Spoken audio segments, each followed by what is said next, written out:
नमस्कार, आप देख रहे हैं न्यूज इंडिया, आपके साथ मैं हूं चारुल शर्मा। एक बार फिर से हाजिर हैं हम अपने ग्राउंड जीरो के हीरोज के साथ। इस खास बुलेटिन में हमारे हीरोज बताएंगे आपको हर खबर की जमीनी हकीकत, वो भी सीधे ग्राउंड जीरो से।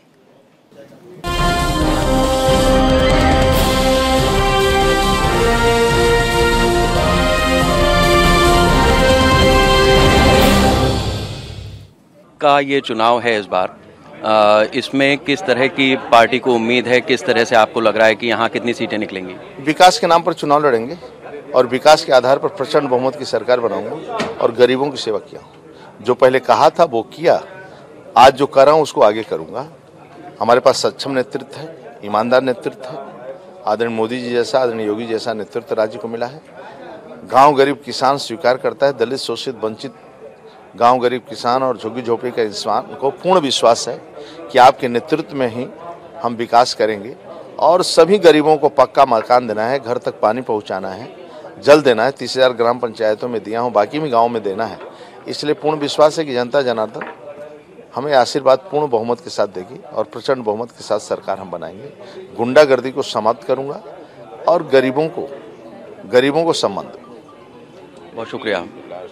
तो ये स्वतंत्र देव सिंह जी, जिन्होंने कहा है कि भारतीय जनता पार्टी गरीबों के लिए चुनाव लड़ रही है और लगातार गरीबों के विकास के लिए मुख्यमंत्री योगी और प्रधानमंत्री मोदी की तरफ से काम किया गया है। सुंदरम के साथ शेखर त्रिवेदी, न्यूज इंडिया, लखनऊ। चुनावी समर का आगाज हो चुका है। तमाम राजनीतिक पार्टियां ने नामांकन भी कर दिया है। इस समय अजगरा विधानसभा से सुनील सोनकर जी हैं।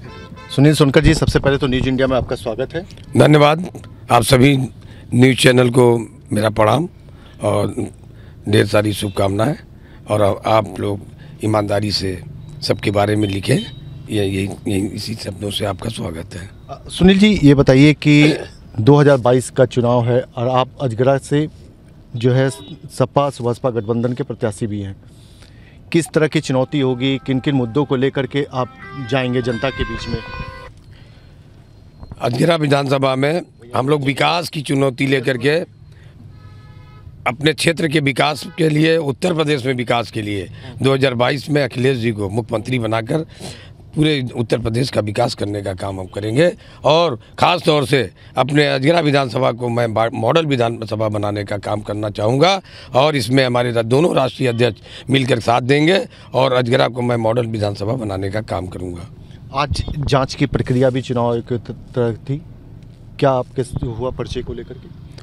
कोई नहीं, हमारा सब सही है और अब हमारा चस्पा हो गया। मैं चुनाव तैयारी में पीछे से लगा हूँ, चुनाव लड़ने जा रहा हूँ, चुनाव जीतूंगा। अगर हम बात करते हैं विधानसभा की, तो अभी 8 विधानसभा पे जो है भारतीय जनता पार्टी है, उनके सहयोगी का कब्जा था, जिसमें से आपकी भी एक सीट थी सुभाषपा की, अजगरा। ठीक है, तो अभी अगर हम बात करें तो अभी के क्या कंडीशन है, क्योंकि वहाँ से जो है भाजपा ने टीराम को उतारा है, तो अगर हम तो इस तरह के किस तरह के उसमें होगा? अजगरा विधानसभा से, भैया साइड कर दीजिएगा कहीं। अजगरा विधानसभा से हम चुनाव जीत रहे हैं। मैं जानता हूं, मैं किसी पार्टी को नहीं देख पा रहा हूं कि कोई हमारी लड़ाई में है। पर्चा दाखिल करने के बाद ही सारे लोग, सारे प्रत्याशी सत्ते में आ गए। सबकी निगाहें मेरे पे टिकी थी। लोग परेशान हैं और आज जो विरोधी हैं एकदम परेशान हैं, कहीं उनकी कोई बातें नहीं चल रही हैं और हम लोग चुनाव जीतेंगे। हमारी सरकार ने 300 यूनिट बिजली आने के बाद फ्री कर देगी और लड़के लड़कियों सबका शिक्षा स्नातकोत्तर तक फ्री दी जाएगी। 500 रुपये जो पेंशन मिलता था माता विधवाओं को, वो 500 पेंशन बढ़ाकर 1500 रुपया कर दिया गया है। वो 1500 रुपया अगर गुणा कर दिया जाए 12 महीने का तो 18,000 होता है। एक परिवार का किसी तरह का खर्च चलाने लायक वो 18,000 रुपये बहुत है। और इन्हीं सब मुद्दों के साथ हमारी सरकार आगे आएगी और हमारी सरकार आते ही जातिवार जनगणना होगा और जिसकी जितनी संख्या उतनी भागीदारी मिलेगी सच्चाई से। तो ये थे सुनील सोनकर जी, जो अजगरा विधानसभा के जो है ना सपा सुभाषपा गठबंधन के प्रत्याशी हैं। इन्होंने साफ तौर पे ये कहा है कि ये चुनाव जो है विकास पे होगा और तमाम जो महंगाई है जिस तरह से चरम सीमा पे है उन मुद्दे को लेकर के हम जनता के बीच में जाएंगे, नौकरी को लेकर के जाएंगे और अखिलेश यादव जी के नेतृत्व में जो है कि आपको उत्तर प्रदेश में सरकार भी बनाएंगे। न्यूज इंडिया के लिए मदन मोहन शर्मा, वाराणसी। उत्तराखंड में चुनाव संपन्न होने के बाद अब चुनाव आयोग मतगणना की तैयारी में जुट गया है। इस वक्त हम हरिद्वार में मौजूद है। हालांकि 2 दशकों के बाद इस बार हरिद्वार में मतगणना स्थल को बदलकर यहां पे रखा गया है। इस वक्त हम सिवडेल स्कूल के बाहर हैं और इसी स्कूल के परिसर में करीब 11 तंबू लगाए गए हैं, जहां पर अलग अलग विधानसभाओं के प्रत्याशी के लिए काउंटिंग की जाएगी। हालांकि तैयारी को लेकर लगातार ही जो अधिकारी हैं वो तमाम निरीक्षण कर रहे हैं, क्योंकि अलग से पार्किंग स्थल बनाए गए हैं और खुले आसमान के नीचे एक तंबू बनाए जाएंगे। अलग अलग से तंबू बनाकर यहीं पे काउंटिंग की जाएगी। प्रत्याशी और समर्थकों में दूरी बनाते हुए यहाँ पर बैरिकेडिंग भी लगाए गए हैं, जिसको लेकर कहीं किसी तरह की परेशानी ना हो इसी को लेकर सब हर तरह के यहाँ इंतजाम किए हुए हैं। अपने सहयोगी परवेश राय के साथ मैं संजय पुंडीर, न्यूज़ इंडिया, हरिद्वार। दोस्तों, पंजाब में चुनाव रण को लेकर पूरी तैयारियां मुकम्मल हो चुकी हैं। कल यानी कि 20 तारीख को वोटिंग पड़नी है। उसी लड़ी के तहत हम लोग लुधियाना के एग्रीकल्चर यूनिवर्सिटी में, जहां से अलग अलग बूथों के लिए वोटिंग मशीनें रवाना की जा रही है। बिल्कुल तस्वीरें आपको दिखा रहे हैं हम, जहां पर अलग अलग जो बूथ के लिए एक जो मशीनें हैं वो यहां से काउंटिंग करके, गिनती करके रवाना की जा रही हैं। जितने भी चुनाव बूथ हैं खासकर लुधियाना में जो पड़ते हैं वहाँ के लिए तैयारियां हो रही हैं। आपको तैयारियां दिखा रही हैं कि पंजाब में लंबे प्रचार के बाद अब प्रचार थम चुका है और प्रचार थमने के बाद अब वोटिंग प्रक्रिया शुरू हुई है। वोटिंग प्रक्रिया को लेके कल 20 फरवरी को वोट पड़ने हैं। जिस जगह आपको दिखा दें कि ये जो मशीनें हैं, ये मशीनें अलग अलग पोलिंग बूथ स्टेशन के लिए रवाना की जा रही हैं यहाँ से, और तैयारी पूरी मुकम्मल की जा रही है। अब 20 तारीख को किस पार्टी को पंजाब की जनता फतवा देती है, ये तो 10 मार्च को जब ये मशीनें खुलेंगी तब पता लगेगा। लेकिन हर पार्टी अपनी पूरी तैयारी से इस चुनाव रण में उतरी हुई है और अपनी जीत का दावा कर रही है। लुधियाना से न्यूज़ इंडिया के लिए मैं अरविंदर सराना। विधानसभा चुनाव को लेकर चुनाव प्रचार पूरी तरह थम चुका है और कल मतदान का दिन है। इसके लिए अगर जिला गुरदासपुर की बात करें तो जिला गुरदासपुर में सिविल प्रशासन, इलेक्शन कमीशन और पुलिस प्रशासन की तरफ से पुख्ता प्रबंध कर दिए गए हैं। इस वक्त हम सरकारी स्कूल में खड़े हैं और आप तस्वीरें देख सकते हैं कि यहाँ ईवीएम डिस्पैच सेंटर बनाया हुआ है और पोलिंग पार्टियाँ ईवीएम मशीनें देकर यहाँ से रवाना की जाएंगी। हमारे साथ एडीएम डेरा बाबा नानक मौजूद है, उनसे बात करते हैं।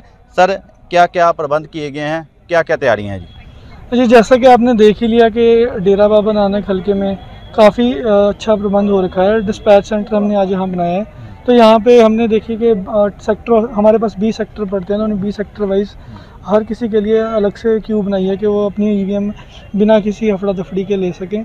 इसके अलावा हमने खाने पीने का अच्छा प्रबंध किया है, इनका बैठने का बहुत अच्छा प्रबंध किया है। और काफ़ी लोगों की डिमांड ये थी कि हम टेबल्स पे बैठ के नहीं करना चाहते, कि ज़मीन पे बैठ के हमारा सामान जो चेक करना हमें अच्छा लगता है, ताकि उसमें अच्छा से चेक हो जाता है, सारी टीम एक साथ बैठ जाती है। तो इस वजह से हमने अच्छे उनके लिए गलीचे बिछाए हुए हैं। तो जैसा कि आपने देखी कि काफ़ी अच्छे प्रबंध हो रखे हैं जी यहाँ पे। अगर सर बात की जाए दूसरे विधानसभा हल्कों की, तो उनमें कैसी तैयारी हैं जी? ये हर जगह ये अच्छी तैयारियाँ कर रहे हैं, कोई आरोप नहीं चाहता कि अच्छी तैयारी ना हो। आई थिंक गुरदासपुर में भी, बाकी जगह पे भी काफ़ी अच्छी तैयारियाँ हो रही हैं। यहाँ पे ईवीएम डिस्पैच सेंटर बनाया हुआ है, कब तक पोलिंग पार्टियाँ रवाना कर दी जाएंगी? पोलिंग पार्टीज़ देखिए काफ़ी सारी पार्टीज़ कंप्लीट हो चुकी हैं, उन्होंने ईवीएम्स ले रखी हैं। अब उनको हमने पुलिस के साथ टैगिंग करके बसेस में बिठाना शुरू कर दिया है। तो अब से आधे घंटे में मतलब डिस्पैच हो जाएगा। जैसे सर पहले जो मॉडर्न बूथ थे वो सिर्फ शहरों में बनाए जाते थे, इस बार क्या गाँव में भी बनाए जा रहे हैं?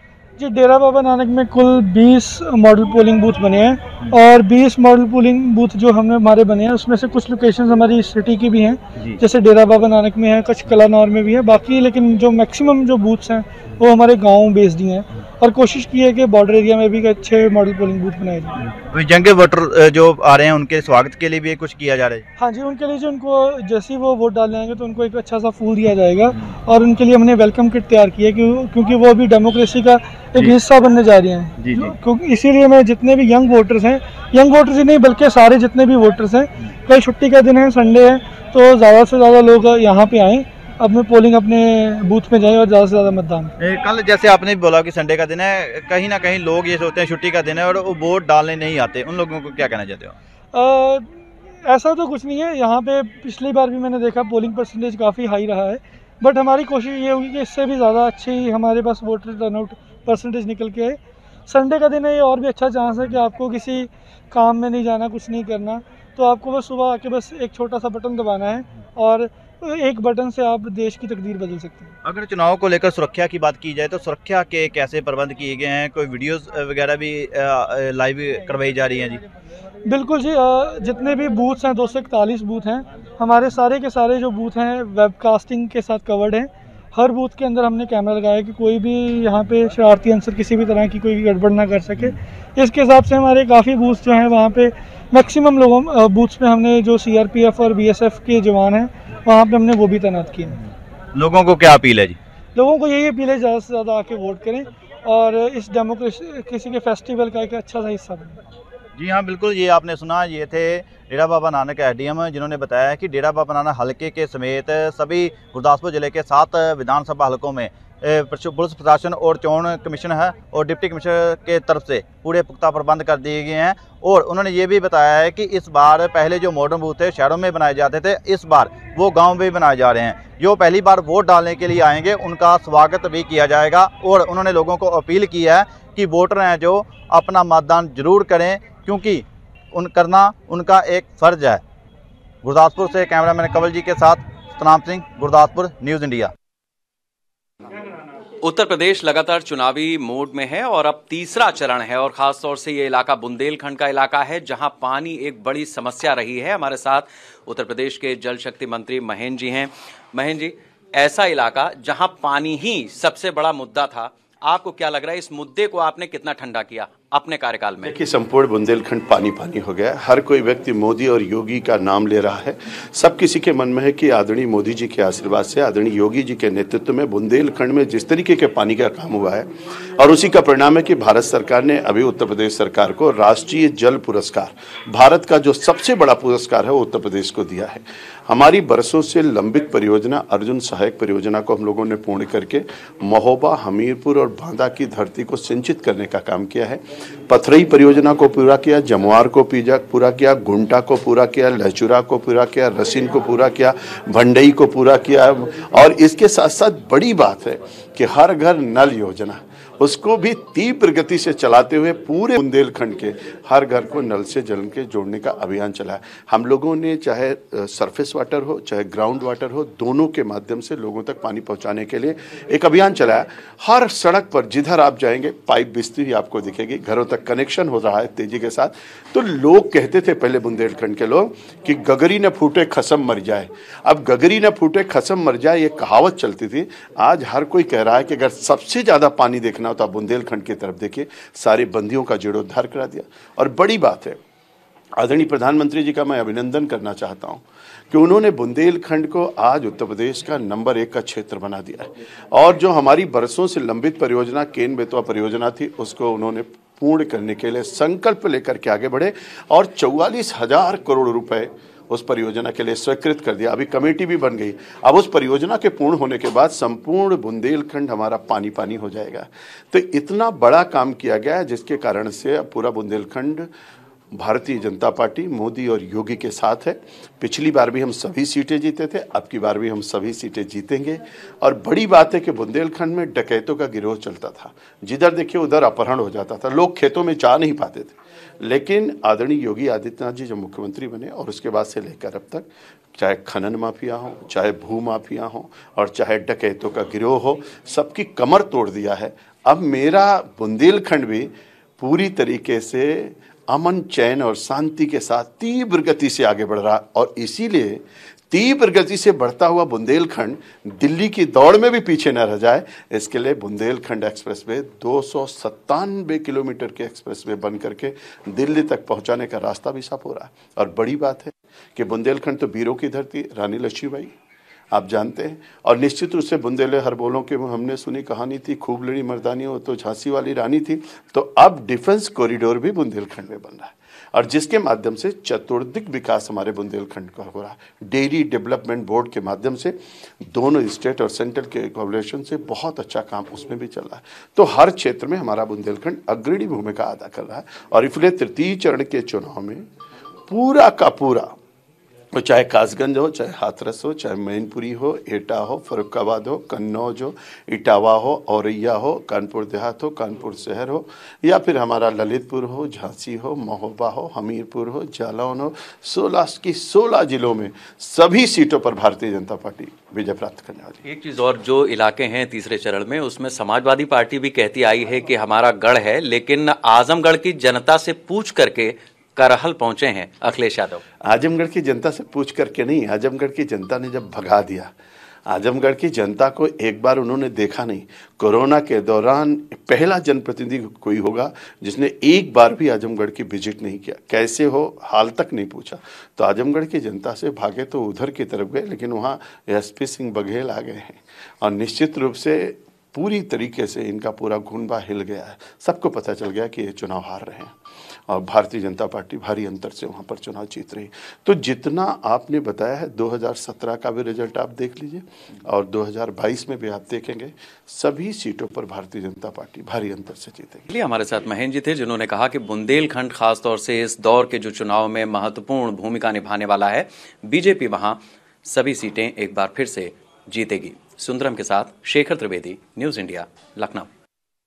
एटा जिले की एक ऐसी शख्सियत जो किसी भी परिचय की मोहताज नहीं है, हमारे साथ मौजूद है रामेश्वर यादव जी, जो अलीगंज से 3 बार विधायक रहे हैं और एक बार फिर चुनावी समर में पूरी मजबूती से ताल ठोकते हुए नजर आ रहे हैं।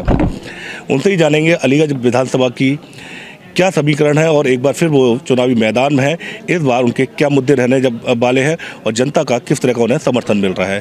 सर, आपका स्वागत है। धन्यवाद। क्या कहेंगे, एक बार फिर आप चुनाव लड़ रहे हैं, पिछली बार तो बीजेपी लहर थी, इस बार आप क्या माहौल देख रहे हैं? इस बार जो बीजेपी ने 5 साल अत्याचार, जुल्म और जनता के साथ जो परेशानियां गुजरी हैं, बेरोजगारी, महंगाई, नोटबंदी, जीएसटी और जगह जगह लोग उत्पीड़न, बलात्कार, इनसे जनता क्रोधित है और इसके खिलाफ होकर के माननीय राष्ट्रीय अखिलेश जी के जो एजेंडा है, इसमें 300 यूनिट बिजली फ्री, महिलाओं को 1500 रुपया पेंशन, 2 सिलेंडर साल में फ्री और किसान के लिए बिजली फ्री, ये तमाम ऐसी जनहित की योजनाएं हैं। उन योजनाओं के चलते हुए जनता अखिलेश जी की तरफ अपना रुझान कर चुकी है और यहाँ समाजवादी ही जीतेगी। सर, ये इलाका, पूरा इलाका एटा की बात कीजिए, आपका गढ़ कहा जाता है और आपकी बड़ी पहचान भी है। इसका आप लोगों को नुकसान भी झेलना पड़ा, सरकार में तमाम मुकदमे भी आप लोगों के खिलाफ दर्ज किए गए, अभी भी कहीं ना कहीं बताया जा रहा है तमाम मुकदमे आप लोगों के खिलाफ किए जा रहे हैं, तो इसके पीछे क्या कारण मानते हैं आप? इसके पीछे बीजेपी के जो यहाँ के नेता हैं वो अपनी हार का कारण मान रहे हैं। यहाँ पे बीजेपी के सजाती जो प्रत्याशी हैं सतपाल राठौर, उन्होंने एसएसपी ठाकुर, थाना अध्यक्ष नया ठाकुर, थाना अध्यक्ष जयथरा ठाकुर, थाना अध्यक्ष रामपुर ठाकुर, 3 ठाकुर थाना अध्यक्ष इसलिए बना रखे हैं कि ये निश्चित ही 20 तारीख को पोलिंग कैप्चर करेंगे। इन दरोगाओं ने जो थाना अध्यक्ष है, इन्हें 50-50 गुंडे बाहर के बुलवा लिए, उनसे लगातार यहाँ की जनता को उत्पीड़न करा रहे हैं अब भी और वोट को प्रभावित कर रहे हैं। इलेक्शन निष्पक्ष होने की कोई उम्मीद नहीं दिखाई पड़ रही। आपने कहा एक ही जाति के तमाम अधिकारी और यहाँ पर थाना अध्यक्ष मौजूद है, इसकी शिकायत आपने चुनाव आयोग से की? चुनाव आयोग करी, चुनाव कुछ सुना नहीं। पर्यवेक्षक से करी, पर्यवेक्षक नहीं, हमारे हाथ बंद है, हम नहीं कुछ कर सकते। पर्यवेक्षक यहाँ जिलाधिकारी, एसएसपी और ये थाना अध्यक्ष खुद चुनाव लड़ रहे हैं। ये चुनाव कोई प्रत्याशी यहाँ का ही नहीं, प्रत्याशी तो यहाँ के थाना अध्यक्ष हैं और एसएसपी हैं। अब जनता कहीं ना कहीं आपके भाग्य का फैसला करेगी। पिछली बार चुनाव हारे थे, लेकिन उससे पहले लगातार आप 3 बार जीते हुए हैं। अब क्या आपको मुद्दे दिखाई देते हैं, आप पर जनता भरोसा करती है, आप चुनाव जीते हैं और सरकार में आपकी भागीदारी रहती है, तो क्षेत्र में ऐसी कौन सी बड़ी समस्या है जिसे आप दूर करेंगे? क्षेत्र में तो 2012 से लेकर 2017 तक हम लोगों ने इतना काम किया, उस काम को ये लोग रिन्यूअल नहीं करा सके। अब जो क्षेत्र में यहाँ पे कमियाँ बची हैं, बिजली की व्यवस्था है, सुधार करना है, हॉस्पिटल है, जो यहाँ मूलभूत व्यवस्था है, जो बची हुई सड़कें हैं या अन्य जो काम है वो जनता के हम लोग करेंगे। आप लोगों पर बड़ी जिम्मेदारी है। एटा के साथ कासगंज जिला भी है, यहाँ 4 और 3 7 सीटें आती हैं। 2012 में समाजवादी पार्टी सभी सीटें जीती थी, 2017 में आंकड़ा बिल्कुल चेंज हो गया था। इस बार आप इस इलाके में कितनी सीटें जीतेंगे? आंकड़ा चेंज ही होगा। जनता भी एक तरह को एक अपना स्वाद नहीं रखना चाहती, वो चेंज करेगी, सब करेगी। अब की बात जनता पूरी तरीके से माहौल बना चुकी है। अधिकारी बीजेपी को चुनाव लड़ा रहे हैं, जनता जो है समाजवादी को चुनाव लड़ा रही है। ये सर रामेश्वर यादव जी, उनका सीधे सीधे कहना है कि कहीं ना कहीं एक मानसिकता के अधिकारी उनके क्षेत्र में तैनात किए गए हैं, जो कहीं विपक्षी जो प्रत्याशी है उसके फेवर में यहाँ पर काम कर रहे हैं। आयोग में भी उन्होंने शिकायत की है, लेकिन इसके बावजूद उसका निदान नहीं हुआ है। उनका कहना है कि वो जनता की अदालत में और जनता फैसला 20 तारीख को कर देगी, और कहीं ना कहीं जिस तरह का उन्हें समर्थन मिल रहा है उसे लेकर वो उत्साहित भी नजर आ रहे हैं। एटा से विकास यादव, न्यूज इंडिया।